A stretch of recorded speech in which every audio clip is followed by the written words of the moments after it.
আসুন আজকে ঈশ্বরের বাক্য থেকে আমরা এই সময়তে দেখি, বহুবার আপনি আর আমি আমরা ভাবি কি প্রভু আমার জীবনে কিভাবে কার্য করছেন, তিনি কি আদৌ আমার জীবনে কার্য করছেন, क्या वो मेरे जीवन में काम कर रहा है, আমার জীবনে কি তিনি সত্যিকারের কার্য করছেন। আজকে সকালবেলাতে আমি পড়ছিলাম যে ভালো করে বলতে হবে 7 কুইন্টিলিয়ন, কুইন্টিলিয়ন একটা শব্দ এসছে, কুইন্টিলিয়ন জানিস, ওকে 7 কুইন্টিলিয়ন। আর যদি আমরা বিশ্ব ব্রহ্মাণ্ডকে দেখি, যতটুকু বিজ্ঞানীরা জানতে পেরেছে, আর তারা এই খোঁজ পেয়েছে 7 কুইন্টিলিয়ন মানে হচ্ছে 7-এর পর 20খানা জিরো লাগালে যতটা সংখ্যা হয়, আর সেই সংখ্যার এতগুলো গ্রহ উপগ্রহ রয়েছে।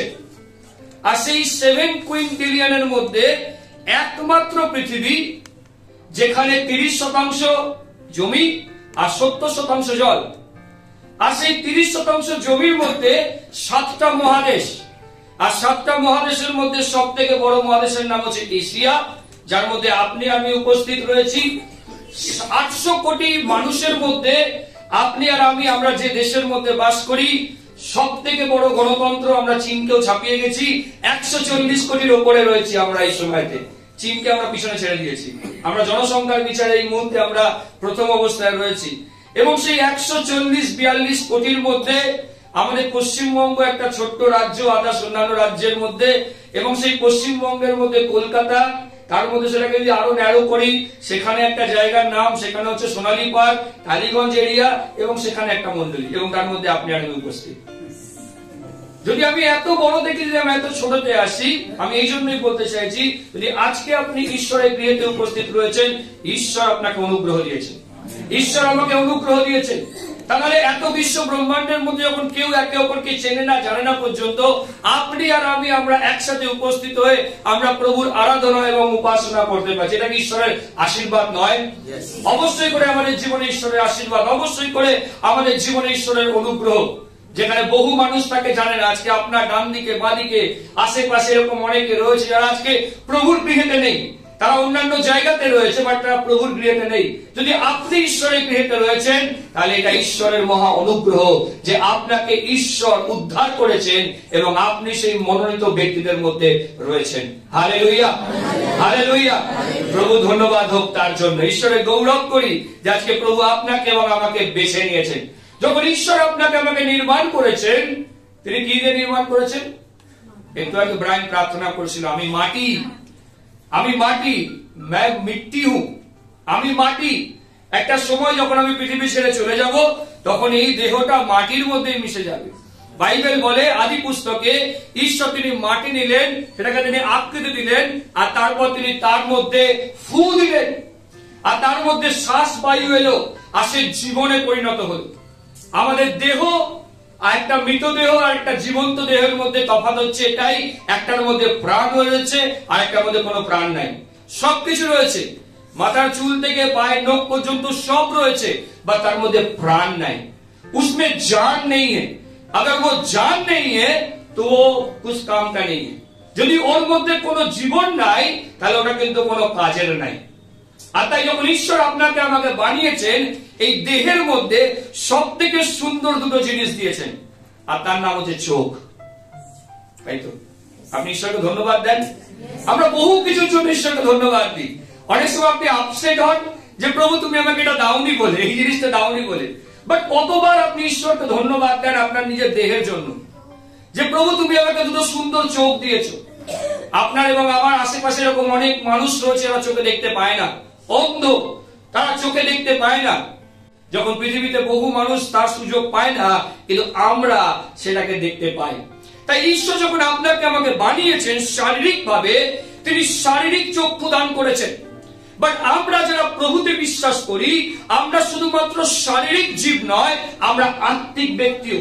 কারণ যখন আপনি এই গৃহের মধ্যে প্রবেশ করেন, আপনি যে শরীরকে নিয়ে আসেন, বা যখন আমরা আরাধনা প্রার্থনা করি, তখন আপনার শরীর আরাধনা প্রার্থনা করে না, আপনার আত্মা করে।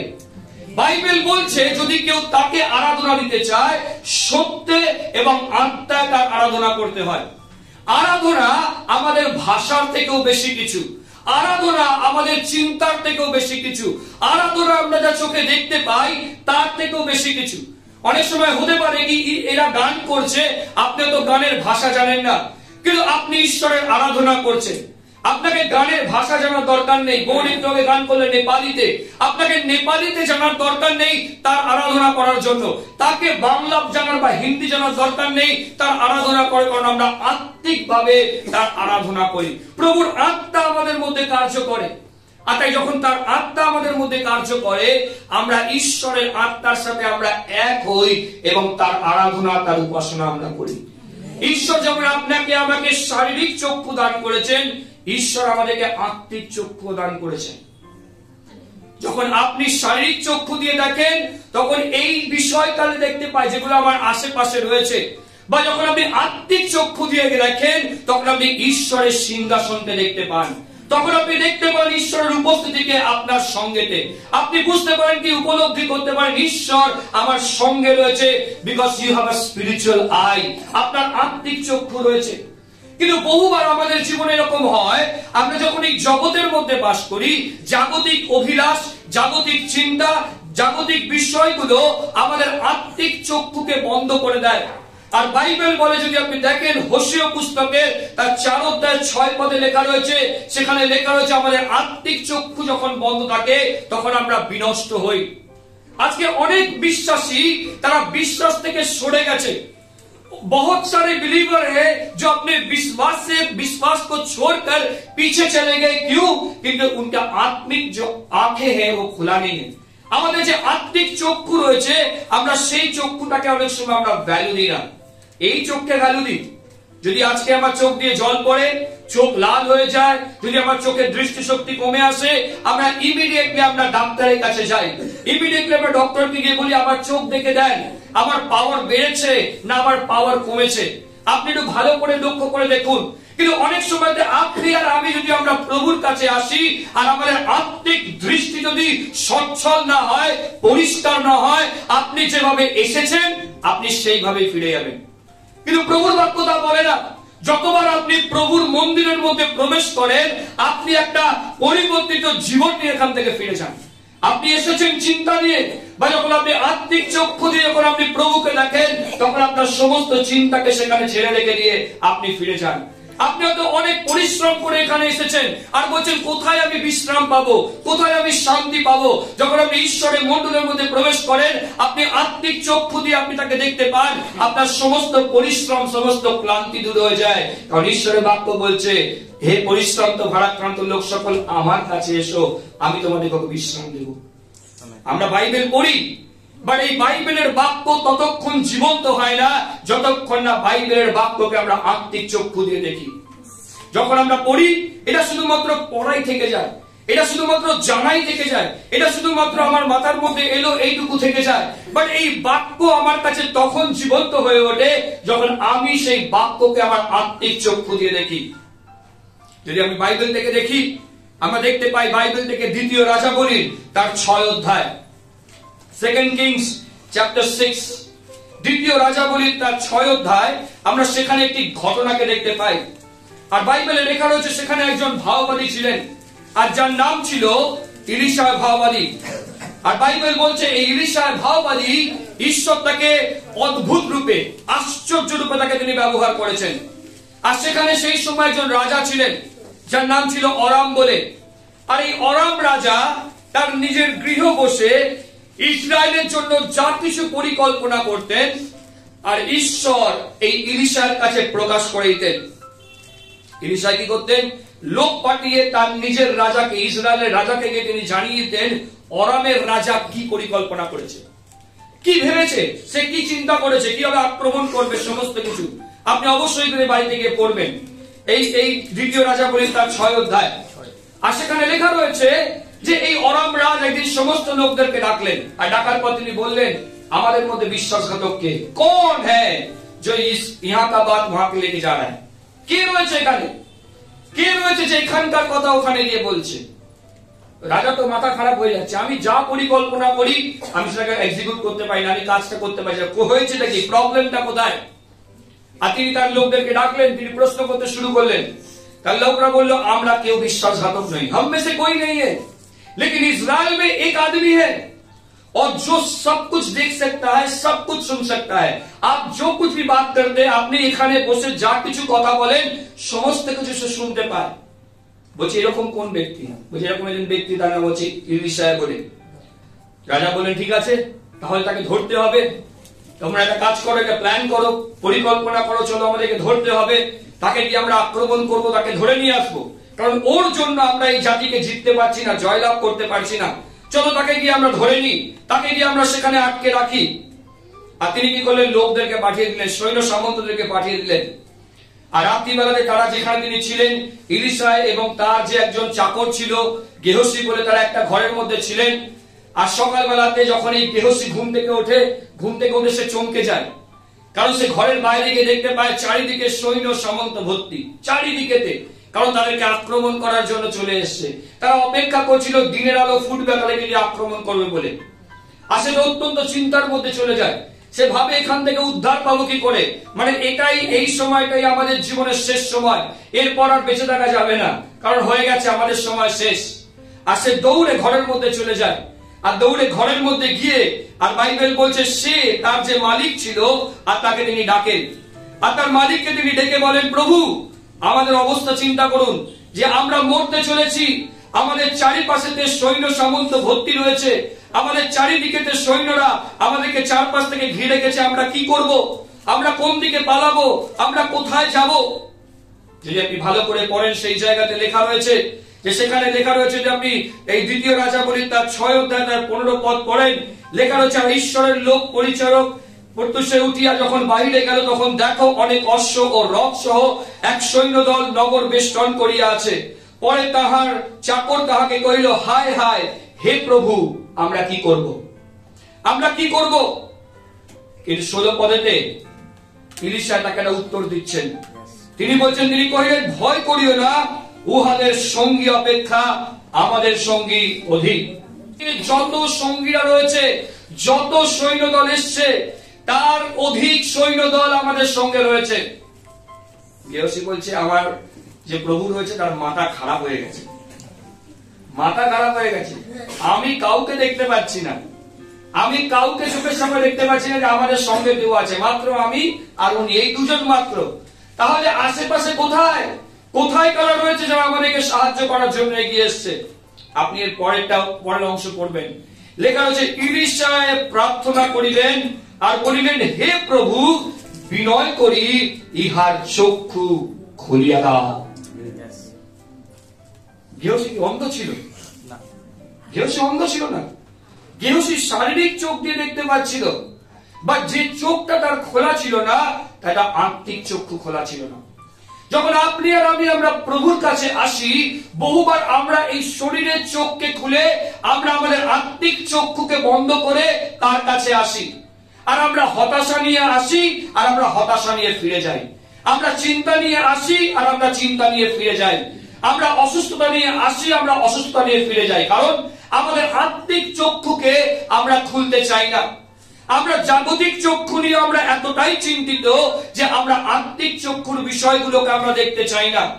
কিন্তু বাইবেল বলছে যে ইলিশা প্রার্থনা করলেন।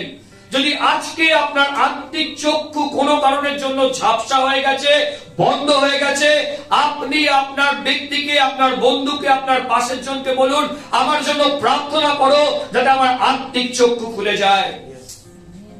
আজকে যখন আমরা পৃথিবীর মধ্যে বাস করছি, আমরা বিশ্বাসী হিসেবে আমাদের আত্মিক চক্ষুকে খোলা রাখার দরকার রয়েছে। প্রভু যিশুর দ্বিতীয় আগমন অত্যন্ত সন্নিকট। বাইরের লোকেরা, ডান দিকের বাঁ দিকের লোকেরা, তারা বুঝতে পারে না, কিন্তু আপনি আর আমি বুঝতে পারি যারা আমরা প্রভুতে বিশ্বাস করি, কারণ ঈশ্বরের বাক্যে লেখা রয়েছে তার আগমন অত্যন্ত সন্নিকট। যদি আপনি এই জাগতিক চক্ষু দিয়ে দেখেন, দেখবেন তার আগমন অনেক দূরে, অনেক পরে, আসবে না, এখন হবে না বলে। কিন্তু আপনি আত্মিক চক্ষু দিয়ে দেখেন, ঈশ্বর আমাদের সামনে বিষয়গুলো প্রকাশ করছে, যাতে আমরা নিজেদেরকে প্রস্তুত রাখি কি প্রভু, আমরা প্রস্তুত রয়েছি তোমার সঙ্গে যাওয়ার জন্য। আমাদের আত্মিক চক্ষু খোলা দরকার রয়েছে। বাইবেল বলছে সেখানে প্রার্থনা করলেন আর বললেন, যুবকটির চক্ষু খুলিয়া দিলেন, আর সে দেখতে পেল কি ইলিশার চারিদিকে অগ্নিময় অশ্বে ও রথে পর্বত পরিপূর্ণ। এটাই আত্মিক চক্ষু, যে আপনি দেখতে পান ঈশ্বর আপনার জন্য সহায়কে প্রেরণ করেছেন। আমরা যখন অনেকে ভয় পাই তখন আমরা গীত সংহিতা 91 পাঠ করি। আমরা কি পাঠ করি? পড়িবে তোমার পার্শ্বে সহস্র জন, তোমার দক্ষিণে 10 সহস্র জন, কিন্তু উহারা তোমার নিকটে আসিবে না। আমি আপনাকে বলি, এই বাক্যটা শুধুমাত্র বাক্যই থেকে যাবে যদি না আপনি সেই বাক্যকে আত্মিক চক্ষু দিয়ে দেখেন। বাইবেল বলছে, আমি আমার স্বর্গদূতগণকে আজ্ঞা দিব যেন তাহারা তোমাদের চারিপাশ থেকে তোমাদেরকে উদ্ধার করে। আমি বিশ্বাস করি সুভাষ এবং স্মিতাদের জীবনের ঘটনা সেই ঘটনা, যেখানে ঈশ্বর তার স্বর্গদূতগণকে পাঠিয়ে তাদেরকে রক্ষা করেছেন।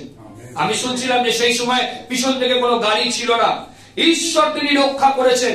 আজকে অনেকের জীবনে এরকম সাক্ষ্য রয়েছে। আপনি বলবেন যে আমি জানতাম না এখান থেকে কি করে বেরিয়ে এলাম, কি করে আমি পার হতে পারলাম আমি জানি না। তার কারণ যদি আপনি জানতেন, আপনার আত্মিক চক্ষু আপনি দেখতে পেতেন ঈশ্বরের স্বর্গদূতগণ আপনাকে এবং আমাকে রক্ষা করেছেন।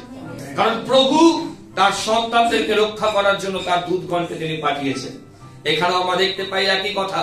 আমরা দেখতে পাই সেখানে তিনি প্রার্থনা করলেন, বলেন এর আত্মিক চক্ষু খুলে দাও, আর সে অগ্নিময় অশ্বরথকে দেখতে পায়। এই যে আত্মিক চক্ষু আমি বলছি, এটা কি চক্ষু?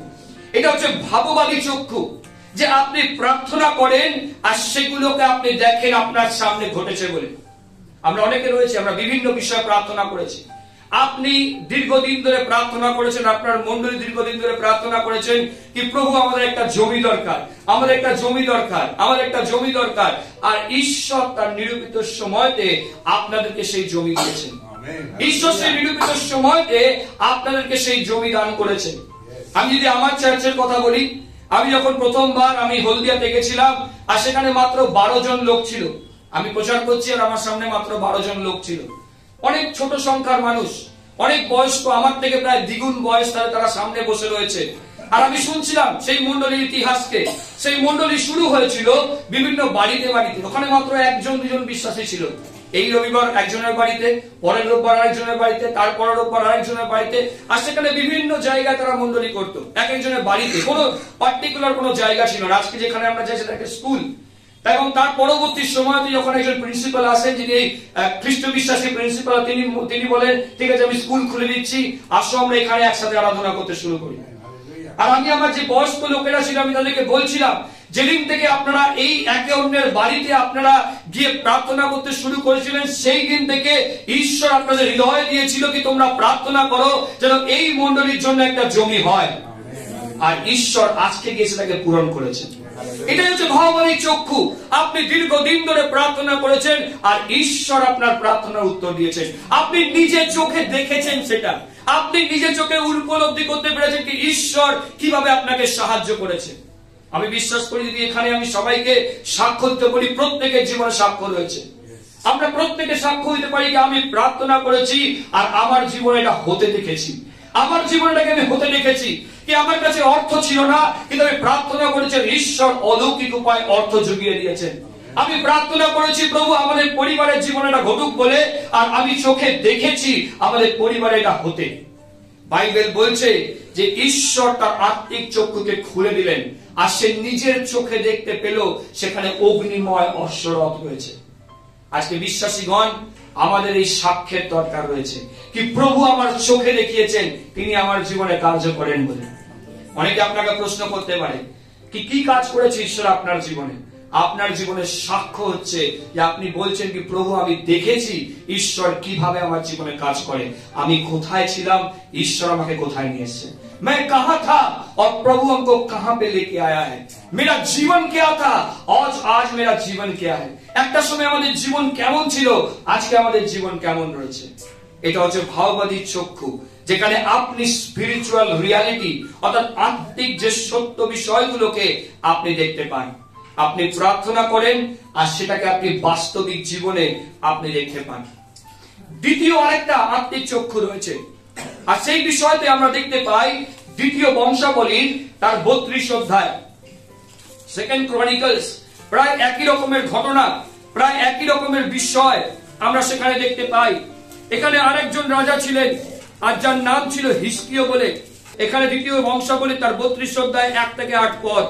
আর সেখানে যখন আপনি পড়বেন আপনি দেখতে পাবেন যে বিভিন্ন রাজ্য তাদের বিরুদ্ধে আসছিল, আর তারা চিন্তা করতে শুরু করলেন আমরা কি করব, আমরা কোন দিকেতে যাব, আমরা কোন এরিয়াতে যাব, কিভাবে আমরা এগোবো। তারা জানতেন না তারা কি করতে হবে বলে। জানেন, যে রাজা হয় তার উপর অনেক দায়িত্ব থাকে, যে প্রধান হয় তার শোল্ডারে তার দায়িত্ব অনেক, তার কাঁধের উপরে দায়িত্ব অনেক, কারণ তাকে সমস্তটা নিয়ে তাকে এগোতে হয়। চার্চের পাস্টার হোক, সেক্রেটারি হোক, তার উপরে চার্চের অনেকটা দায়িত্ব থাকে। অনেক সময় শুধুমাত্র আমরা আসি আর চলে যাই, বাট বাকি যে বিষয়গুলো রয়েছে তাদের উপরে কিন্তু অনেকটা দায়িত্ব থাকে। সেটা দেখবেন আমরা বারবার উৎসাহিত করি কি আপনার পাস্টারের জন্য, আপনার আধিকারিকের জন্য আপনি প্রার্থনা করুন বলে, কারণ অনেক দায়িত্ব। কারণ হতে পারে আপনি একটা চিন্তা নিয়ে এসেছেন, বা তার চিন্তা হচ্ছে সমগ্র সবাইকে নিয়ে। আর আমরা দেখতে পাই এখানে হিজকিয়ার জীবনও ঠিক তাই। লোকেরা প্রার্থনা করছে, বা লোকেরা হিজকিয়ার দিকে তাকিয়ে বসে আছে, রাজা কি বলে, রাজা কি বলবে, এই আমাদের আধিকারিক ইনি কে বলবেন, আমাদের চার্চে যিনি প্রধান তিনি কি বলবেন। সবাই মিলে সেদিকে তাকিয়ে বসে রয়েছে তিনি কি বলেন বলে। আপনি 7 পদ যদি আপনি দেখেন, সেখানে লেখা রয়েছে, তিনি বলছেন এখানে, তোমরা বলবান হও, সাহস করো, অসুর রাজের সম্মুখে ও তাহার সঙ্গী সমস্ত লোকের সমারোহের সম্মুখে ভীতকে নিরাশ হইও না, কারণ তাহার সহায় অপেক্ষা আমাদের সহায় মহান। মাংসময় বাহু তাহার সহায়, কিন্তু আমাদের সাহায্য করিতে ও আমাদের পক্ষে যুদ্ধ করিতে আমাদের ঈশ্বর সদাপ্রভু আমাদের সহায়। তখন লোকেরা জিহুদারাজ হিজকিয়ার বাক্যে নির্ভর করিল। সমস্ত রাজ্য যখন তাদের বিপক্ষে, তারা প্রত্যেকে এই রাজার দিকে চেয়ে বসে রয়েছে, সে কি বলে। আর তিনি বললেন, চিন্তা করো না, আমাদের সহায় রয়েছেন। তাদের সহায় মাংসময় বাহু, কিন্তু আমাদের সহায় যদি আপনি ভালো করে দেখেন, যে আমাদের পক্ষে যুদ্ধ করিতে ঈশ্বর সদাপ্রভু আমাদের সহায়। আমি কোন চক্ষুর কথা বলছি? এখানে তিনি প্রার্থনা করেছেন, আর তিনি এখানে কোন অষ্টময় রথকে দেখেছেন তা কিন্তু নয়। এখানে তিনি যাকে দেখেছেন, আর তা হচ্ছে ঈশ্বরকে দেখেছেন। অর্থাৎ আই অফ আন্ডারস্ট্যান্ডিং, জ্ঞানের চক্ষু। আমাদের আত্মিক চক্ষুর কথা যখন আমি বলি, তখন আমাদের জ্ঞানের চক্ষু খোলার দরকার রয়েছে, যে ঈশ্বর তিনি কে, তিনি কি করতে পারেন, এটা আমাদের বিশ্বাস করার দরকার রয়েছে।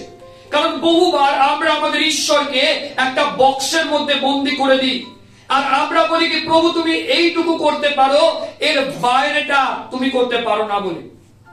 আমার মন্ডলীতে একজন লোক আসতেন, আর তিনি আমাদের মন্ডলী থেকে তিনি ব্যাপটিজম নিয়েছেন, আর তিনি বিভিন্ন বিষয়তে, রোগ অসুস্থতা বিভিন্ন বিষয়তে নিয়ে এসে চার্চে তিনি প্রার্থনা চাইতেন।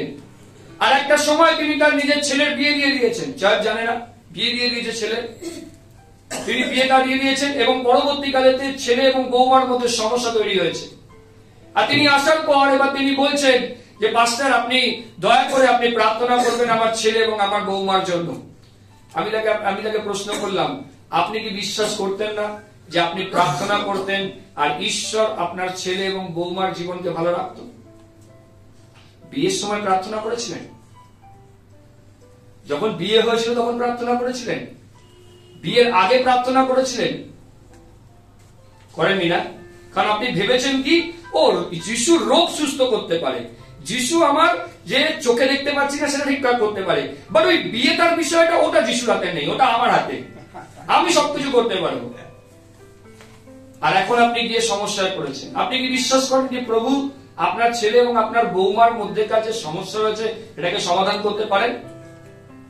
আপনি বিশ্বাস করেন? যদি বিশ্বাস করেন প্রার্থনা করুন, দেখুন ঈশ্বর সেটাও ঠিকঠাক করবে। আপনি তো প্রথমটা ঠিকঠাক করেননি, কিন্তু এখন আপনি যদি প্রার্থনা করেন ঈশ্বর সেটাকেও ঠিকঠাক করবেন। আপনি প্রভুকে এইটুকুর জন্য শুধুমাত্র বিশ্বাস করেছেন, বাকিটার জন্য আর বিশ্বাস করেননি। তারপর থেকে সে আর চার্চে আসে না। কারণ আমি তখন স্পিরিচুয়াল রিয়ালিটি বোঝাবার চেষ্টা করলাম যে সম্পূর্ণ জীবনকে প্রভুর হাতে সমর্পণ করতে হবে। একটা দিক নয়, দুটো দিক নয়। ঈশ্বরের বাক্যে লেখা যে তোমরা সর্ব বিষয়ে প্রার্থনা করো। আপনি যে বিষয়টা মনে করছেন আমি নিজের থেকে পারবো করতে, ঈশ্বর বলছে তার জন্য প্রার্থনা করো, সর্ব বিষয়তে প্রার্থনা করো। আপনাকে বলেনি কি দুটো বিষয়ের জন্য প্রার্থনা করো আর বাকি বিষয়টা ছেড়ে দাও বলে। হয়তো আপনি চার্চের মধ্যে সবকটা বিষয় বলতে পারেন না, দরকার নাই। আপনি যখন নিজে প্রার্থনা করেন, পার্সোনাল লাইফে যখন আপনি প্রার্থনা করছেন, তখন আপনি সেই সমস্ত ছোট ছোট বিষয় নিয়ে প্রার্থনা করুন যেগুলো আপনার কাছে মনে হয় ইনসিগনিফিকেন্ট, এর কোনো तात्पर्य नहीं, एटा কোনো अर्थ नहीं, इसका कोई वैल्यू नहीं है, इसके लिए प्रार्थना करने का क्या जरूरत है ना। ईश्वर वाक्य বলছে সর্ব বিষয়ে প্রার্থনা করো। হিজকিও তিনি প্রার্থনা করছিলেন, আর প্রার্থনার সময়তে প্রভু তার জ্ঞানের চক্ষুকে খুলে দিয়েছেন। তিনি দেখেননি তার চারপাশেতে অগ্নিময় রথ রয়েছে, তিনি দেখেননি কি তার চারপাশেতে ঈশ্বর তার স্বর্গদূত পাঠিয়ে দিয়েছেন, কিন্তু দেখতে পাচ্ছেন তিনি এই কথা বলছেন যে আমাদের চক্ষু ঈশ্বরের উপরে রয়েছে। আমি জানি যে প্রভু অবশ্যই আমাদেরকে সাহায্য করবেন বলে। প্রথম আত্মিক চক্ষু আপনি নিজের চোখে দেখেন ঈশ্বর আপনার জীবনে পূর্ণ করছে বলে।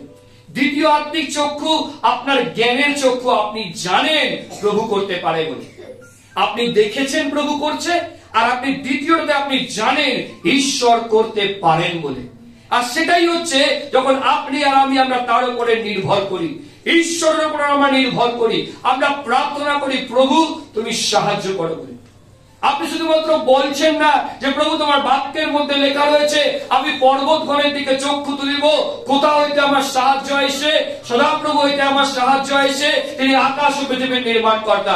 আপনি শুধু বলছেন তাই নয়, আপনি তার উপরে নির্ভর করছেন, আপনি তার উপরে ডিপেন্ড করছেন যে প্রভু আমি জানি তুমি করতে পারো বলে, আমি জানি তোমার কাছে অসম্ভব নয় বলে, আমি জানি তুমি করতে পারো বলে। যদি আপনি বাইবেলে দেখেন অব্রাহামের জীবনকে, অব্রাহাম তিনি ঈশ্বরকে অনেকবার কমপ্লেন করেছে, প্রভু তুমি সবকিছু দিয়েছো আমাকে, আমাকে একটা সন্তান দাওনি, তুমি আমাকে একটা সন্তান দিতে পারোনি, আমি কি করব, আমি কোথায় যাব, কোন দিকে যাব। একদিন ঈশ্বর তাকে ডাকলেন, বলেন টেন্টের বাইরে এসো, আপনি তাম্বু সে বাহার নিকল কে आओ, अगर गिन सकते हो तो गिनो, কতগুলো স্টার রয়েছে, কতগুলো তারা আছে গোনো, এতগুলো তোমার সন্তান হবে। বাড়ি যতগুলো আছে গোনো, এতগুলো তোমার সন্তান হবে। বাইবেল বলে অব্রাহাম বিশ্বাস করেছিল, সারা হেসেছিল, অব্রাহাম বিশ্বাস করেছিল। অব্রাহাম তিনি জানতেন তার নির্ভরতা তার নিজের শরীরের উপরে নয়, তার নির্ভরতা অন্য কোনো কিছুর উপর নয়, তার নির্ভরতা ঈশ্বরের বাক্যের উপরে। আজকে আপনি আর আমি চোখের সামনে যা কিছু দেখতে পাই একটা সময় এগুলো থাকবে না, কিন্তু ঈশ্বরের বাক্য কখনো লোপ পাবে না। যখন আপনি আর আমি সেই ঈশ্বরের বাক্যের উপরে নির্ভর করি, ঈশ্বর আমাদের জ্ঞানের চক্ষুকে খুলে দেন, আর যখন আমরা সেই জ্ঞানের চক্ষু দিয়ে দেখি তখন আমরা দেখতে পাই কি প্রভু আমাদের জন্য মহান পরিকল্পনা করে রেখেছেন। যদি আজকে আমি আপনি শারীরিক চক্ষু দিয়ে দেখি, আমরা দেখতে পাই কি আমি খুব ছোট আর আমার সামনে দৈত্য অনেক বড়। কিন্তু দাউদ তিনি সেখানে নিজের চোখ দিয়ে যাননি, সেখানে ঈশ্বরের জ্ঞানের চক্ষু দিয়ে গেছিলেন। সেখানে সমস্ত কিছু পরিপূর্ণ ছিল, তার মাথা থেকে তার পা, এই দৈত্যের মাথা থেকে তার পা, প্রত্যেকটা অঙ্গ প্রত্যঙ্গ ঢাকা ছিল। কারণ অন্যরা তারা ভয় পাচ্ছিল এই দৈত্যকে দেখে, কোথায় মারবো, কোন জায়গাতে মারবো, পুরোটা ঢাকা, লোহা দিয়ে পুরো ভরা রয়েছে তার শরীর, কোথায় মারবো, কোন জায়গাতে গিয়ে আঘাত করবো, কোনটা খুঁজে পাচ্ছি না। জানেন যখন আপনি আর আমি শারীরিক চক্ষু দিয়ে দেখি তখন আমরা ওই দৈত্যের ঢাকা অংশকে দেখতে পাই, যখন আমরা আত্মিক চক্ষু দিয়ে দেখি তখন দৈত্যের খোলা অংশটাকে দেখতে পাই। সমস্ত ইসরায়েল জাতি তারা ওই দৈত্যের ঢাকা অংশকে দেখছিল, একমাত্র দাউদ তিনি জ্ঞানের চক্ষু দিয়ে কোথায় খালি রয়েছে সেইটাকে দেখতে পেয়েছিল। আর বাইবেল বলছে সে ঈশ্বরের উপর নির্ভর করে একটা মাত্র গুলতি চালালো, আর একটা টিপেতেই সেই গলিয়াত নষ্ট হয়ে গেল। কেন? তার কারণ যখন অন্যান্যরা পুরো ঢাকা জায়গা দেখতে পায়, যখন অন্যান্যরা দেখতে পায় কি সামনে লোহিত সাগর রয়েছে, সামনে যে সাগর পেরোনো সম্ভব নয়, একমাত্র বসি জ্ঞানের চক্ষু দিয়ে প্রভু তাকে বলেছিল দুহাত তুলে রাখো, সেটা খুলে যাবে বলে। হালেলুয়া। আজকে বিশ্বাসীগণ আপনাকে এবং আমাকে সেই জ্ঞানের চক্ষু দিয়ে ঈশ্বরের উপরে নির্ভরশীল হয়ে আমাদের সামনের জীবনে এগোতে হবে। আপনার ডান দিকে আপনার বাঁ দিকের জন্য, তাদের জন্য এই চক্ষুটাই যথেষ্ট। জানবেন যত আমরা বয়স হবে, বৃদ্ধ হব, আমাদের এই চোখের জ্যোতি দিন দিন কমবে। আমাদের মধ্যে আজকে অনেকে রয়েছে চশমা পরে রয়েছে, কারণ আমাদের যে শারীরিক চক্ষু বয়স বাড়ার সঙ্গে সঙ্গে আমাদের জ্যোতি কমে আসছে, সামনে দেখা দূরে দেখার বিষয়গুলো কমতে শুরু করবে। কিন্তু জানেন, যখন আপনি আর আমি যখন আমরা আত্মিক চক্ষুর কথা বলি, আত্মিক চক্ষু দিন দিন পরিষ্কার থেকে আরো পরিষ্কার হয়। আপনি যত বেশি প্রভুর বাক্যের কাছে আসেন, যত বেশি আপনি সহভাগিতায় আসেন, যত বেশি আপনি প্রভুর উপস্থিতির মধ্যে আসেন, আপনার আত্মিক চক্ষু দিন প্রতিদিন আরো পরিষ্কার থেকে পরিষ্কার হয়। আমাদের দৈহিক চক্ষু পরিষ্কার থেকে খারাপ হয়, আর আমাদের আত্মিক চক্ষু জাস্ট উল্টোটা হয়, খারাপ থেকে পরিষ্কার হয়। আপনি আর আমি যখন আমরা এই প্রভুর গৃহেতে প্রথমবার প্রবেশ করেছিলাম, আমাদের চক্ষু ঝাপসা ছিল। এখান থেকে কি প্রচার হচ্ছে, লোকেরা কি তারা সাক্ষ্য দিচ্ছে, এটা আমার জন্য কোনো দরকারই ছিল না। আমি একটা একজনে শুনছিলাম প্রার্থনা, যে কারো জীবনের জন্য তিনি বলছিলেন কি, না না যিশু না, এই ব্যক্তি সবকিছু করতে পারে। আপনার আত্মিক চক্ষু ঝাপসা ছিল, অপরিষ্কার ছিল, তখন আপনি যিশুকে দেখতে পাননি। বা যখন আপনি প্রভুর কাছে এসছেন, তার উপস্থিতির মধ্যে এসছেন, আপনার জীবনের আত্মিক চক্ষু দিন দিন পরিষ্কার হচ্ছে। আর আপনি বলছেন একমাত্র যিশু যিনি আমাকে পরিত্রাণ দিতে পারেন, একমাত্র যিশু যার নামেতে আমি উদ্ধার পেতে পারি, একমাত্র যিশু যিনি আমাকে এইখান থেকে তিনি আমাকে স্বর্গে নিয়ে যেতে পারেন। কারণ বাইবেল বলে তিনি সত্য, তিনি পথ এবং তিনি জীবন, তাকে ছাড়া আর কোনো উপায় নেই, আর কোনো রাস্তা নেই। তাই আসুন আজকে আমরা প্রার্থনা করি, প্রভু আমাদের আত্মিক চক্ষুকে খুলে দাও, আমাদের আত্মিক চক্ষুর মধ্যে দিয়ে যেন আমরা দেখতে পাই, যেন আত্মিক চক্ষুর মধ্যে দিয়ে যেন আমি সেই বিষয়গুলোকে দেখতে পাই। যখন আগামী সপ্তাহে আপনি আসবেন, এখানে প্রভুর ভোজ হবে, যদি আপনি আর আমি যদি আমরা শারীরিক চক্ষু দিয়ে দেখি, তাহলে ওটা শুধুমাত্র রুটি আর ওটা শুধুমাত্র জুস। বা যখন আপনি আত্মিক চক্ষু দিয়ে দেখেন, আপনি দেখতে পান ওটা প্রভু যিশুর ভগ্নচূর্ণ দেহ এবং তার পাতিত রক্ত। সেই জন্য যখন আমরা প্রভুর ভোজেতে আসি, আমরা বলি আপনি স্মরণ করুন তার মৃত্যুকে, তার মৃত্যুকে স্মরণ করে আসুন আমরা একসাথে ভোজন এবং পান করি। প্রভুর বাক্য আপনাকে আমাকে আজকে বলছে যেন আপনি আর আমি আমাদের জীবনে সেই চক্ষু থাকে, যে প্রভু আমার চক্ষু খুলে দাও যেন আমি দেখতে পাই আমার জীবনে এটা ঘটছে বলে। প্রভু আমাকে সেই জ্ঞানের চক্ষু দাও যেন আমি তোমার উপরে আমি নির্ভর করতে পারি বলে। যখন আপনি এই শারীরিক চক্ষু দিয়ে দেখেন, দেখতে পান কি আপনার সামনে বিশাল বড় পাহাড় রয়েছে। বা যখন আপনি জ্ঞানের চক্ষু দিয়ে দেখেন, তখন আপনি দেখেন যে পাহাড়ের থেকেও উচ্চ আপনার ঈশ্বর রয়েছে। যখন আপনি শারীরিক চক্ষু দিয়ে দেখেন, দেখেন আপনার সমস্যা অনেক বড়। বা যখন আপনি আত্মিক চক্ষু দিয়ে দেখেন, আপনি দেখেন সমস্যা থেকেও বড় আপনার ঈশ্বর। আমরা এই সকালবেলা গান করছিলাম, god is good all the time, ঈশ্বর সর্বদা আমাদের জীবনের জন্য মঙ্গলময়। যখন আপনি শারীরিক চক্ষু দিয়ে দেখেন, আপনি দেখতে পান পরীক্ষা। বা যখন আপনি আত্মিক চক্ষু দিয়ে দেখেন, ঈশ্বর এই পরীক্ষার মধ্যে দিয়ে তার প্রশংসাকে নিচ্ছে। অনেক সময় তো হতে পারে তাদের জীবনে প্রশ্ন থাকতে পারে, কেন প্রভু, কেন প্রভু, কেন এই পরীক্ষা আমাদের জীবনে? আমাদের অনেকের জীবনে এরকম পরীক্ষার সম্মুখীন আমরা হয়েছি, হয়তো আগামী দিনে হব। আপনাকে আমি বলতে চাই, যদি আপনার জীবনে টেস্ট নাই, তাহলে টেস্টিমনিও নাই। যদি আপনার জীবনে টেস্ট আছে, তাহলে আপনার জীবনে টেস্টিমনি আছে। যদি আপনার জীবনে পরীক্ষা আছে, তাহলে আপনি ঈশ্বরকে প্রশংসাও দেবেন। যদি আপনার জীবনে পরীক্ষা নাই, আপনি তাকে প্রশংসা দিতে পারবেন না। দানিয়েলের জন্য প্রশংসার সময় ছিল ওই সিংহের গর্ত। আর যখন আমরা আমাদের যে জৈবিক চক্ষু দিয়ে দেখি, দেখতে পাই দানিয়েলের জন্য পরীক্ষা, কিন্তু আমরা দেখতে পাই দানিয়েলের জন্য প্রশংসার স্থান। রাজা যখন সারা রাত্রি ঘুমায়নি, দানিয়েল সেখানে আরাম করে ঘুমাচ্ছিল, প্রভুর প্রশংসা করছিল। আজকে ঈশ্বরের সন্তানেরা যখন আমরা তার গৃহের মধ্যে উপস্থিত রয়েছি, এই জগতের মধ্যে যখন আমরা আছি, তখন এই জগৎ সবসময় বিচার করে তারা এইটা দিয়ে যা দেখে তাই। তারা এটা দিয়ে দেখতে পায় কি আপনি পারছেন না বলে, তারা এটা দিয়ে দেখে কি আপনার দ্বারা সম্ভব নয় বলে, তারা এটা দিয়ে দেখে কি দিন প্রতিদিন আপনার জীবনে শুধুমাত্র ক্ষয় হচ্ছে। বা তারা জানে না যে ওই ক্ষয়ের মধ্যে ঈশ্বর জয় লিখে রেখেছেন। যখন ইয়োবের স্ত্রী তাকে দেখেছিল শারীরিক চক্ষু দিয়ে, বলেছিল তোমার মরে যাওয়াই ভালো, তোমার আত্মহত্যা করাই ভালো। আমরা দেখতে পাই ইয়োব তিনি তার জীবনের শেষ দিন পর্যন্ত আত্মিক চক্ষু দিয়ে দেখেছিলেন, শারীরিক চক্ষু দিয়ে নয়। তিনি যদি শারীরিক চক্ষু দিয়ে দেখতেন, তিনি ঈশ্বরের উপরে কখনো নির্ভরশীল থাকতে পারতেন না।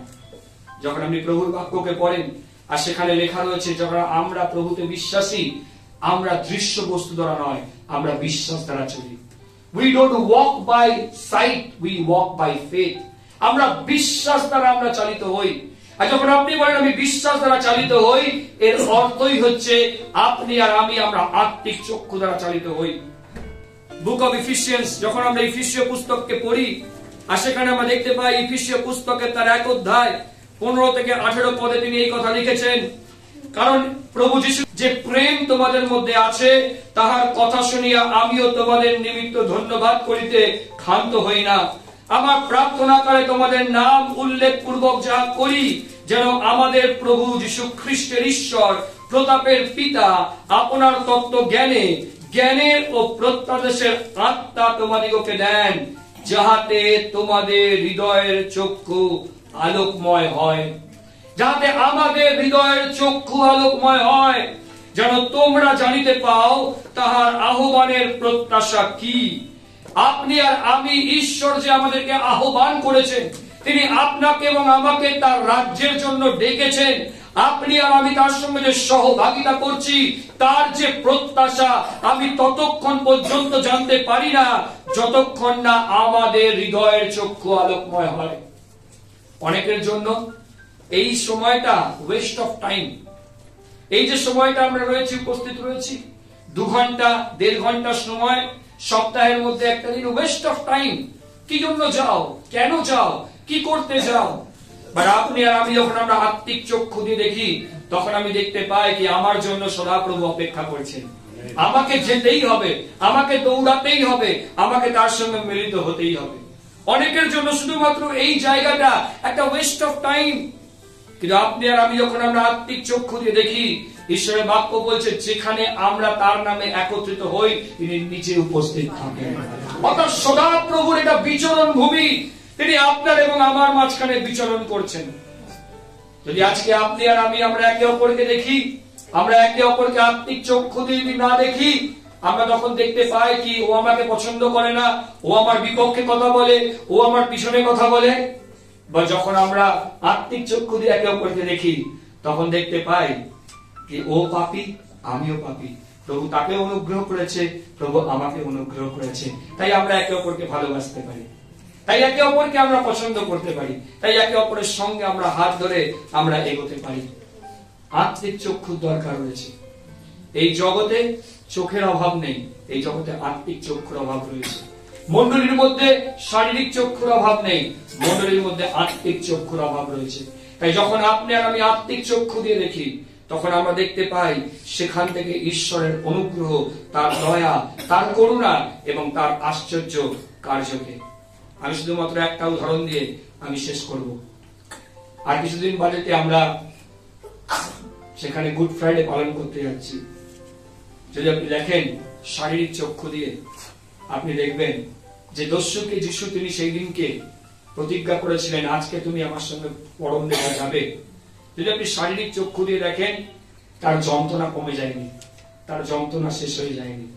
কিন্তু সে আত্মিক চক্ষু দিয়ে দেখেছিল, আজকে আমার জন্য পরম দেশ অপেক্ষা করছে। যখন আপনি আর আমি যখন আমরা শারীরিক চক্ষু দিয়ে দেখেন, আপনার সমস্যা দূর হয়ে যায়নি, আপনার অশান্তি জীবন থেকে চলে যায়নি, আপনি যে অভাবের মধ্যে ছিলেন সেটা দূর হয়ে যায়নি। যখন আপনি আত্মিক চক্ষু দিয়ে দেখেন, আপনি দেখতে পান কি সেখানে ঈশ্বর রয়েছেন, যিনি আপনাকে সাহায্য করবেন। সেজন্য আমরা বিশ্বাস করি প্রভু তিনি আমাদের সাহায্যকারী। যখন আপনি শারীরিক চক্ষু দিয়ে দেখেন, দেখেন মৃত্যু শেষ। বা যখন আপনি আত্মিক চক্ষু দিয়ে দেখেন, দেখবেন মৃত্যুর পর পুনরুত্থান রয়েছে। যখন আমরা শারীরিক চক্ষু দিয়ে দেখি, আমরা ভাবি মৃত্যু শেষ। যখন আমরা আত্মিক চক্ষু দিয়ে দেখি, আমরা দেখি সেখানে পুনরুত্থান রয়েছে। এই জগতের মানুষ তারা পুনরুত্থান কি তারা বুঝতে পারে না, কারণ তাদের সে আত্মিক চক্ষু নেই। আপনি বহুবার কমপ্লেন করেন, কেন আমার স্বামীটা, আমার স্ত্রী বা আমার অন্য কেউ, তারা কেন বুঝতে পারে না, তারা কেন জানতে চায় না? কারণ হচ্ছে এই তারা সবকিছু এইটা দিয়ে বিচার করে, বাট আপনি এর থেকে বাইরে গিয়ে বিচার করেন।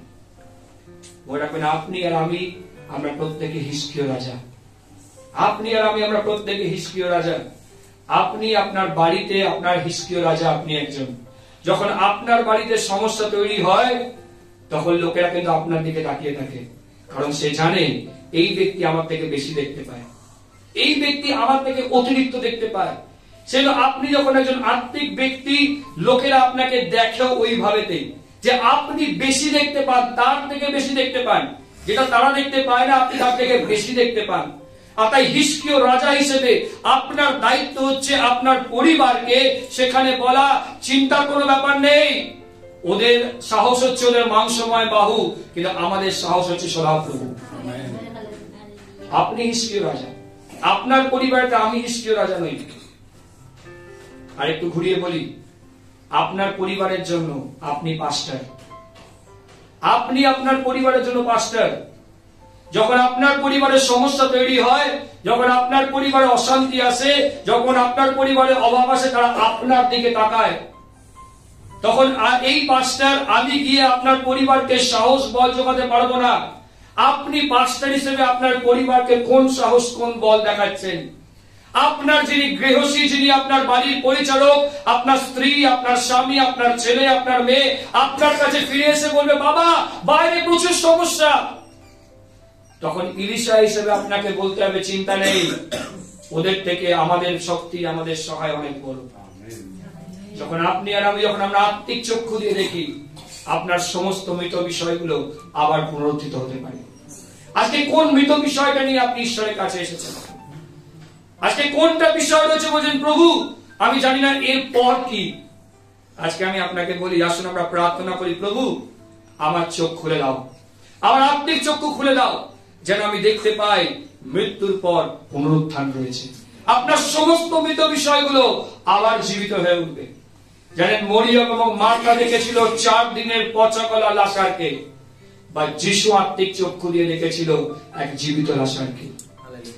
আপনি আর আমি, আমরা প্রত্যেকে তার সন্তান। তিনি আপনাকে আমাকে সেই আত্মিক চক্ষু দিয়েছেন।